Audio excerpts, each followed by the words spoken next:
Hey! Why you say Milwaukee is the most segregated city? because it is. Is that because of the way that it's divided? You know, you got the Masons on the south side, or is No, that yeah, it's because Milwaukee is hyper segregated. It's always been hyper segregated. You've got certain areas where black people can't even live. You've got certain areas. I don't know if you've done your history on the state of Wisconsin, but the overwhelming majority of black people live in Milwaukee, within a 5 mile radius of where you're sitting right now. you've That's also segregation at its best. you also got some of the highest incarceration rates For for African black men. American, yep, At one point in time, I think it was the highest, right? yeah, it's still the highest.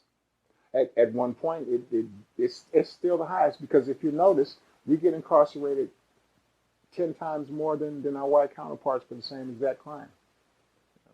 And that's how Milwaukee is the most racist and hyper segregated city in the country. You have to understand that in Milwaukee is a town where the mayors have always been white, except for when Marvin Pratt was interim mayor. The police chiefs have a history of violence against us. Oh yeah, Milwaukee's always been like that, but it's just been hidden. And now with the uptick in crime and with the uptick in racism, the uptick in oppression, the uptick in injustice and inequality and police brutality, Milwaukee's standing out for that. And at one point, we had the highest pregnancy rate for teenage black women, children in the country.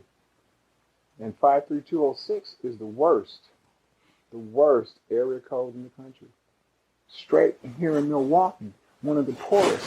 Milwaukee, Wisconsin is one of the richest cities for white America, but it is the poorest for black and brown people. Now, is that segregation and racism? Hey!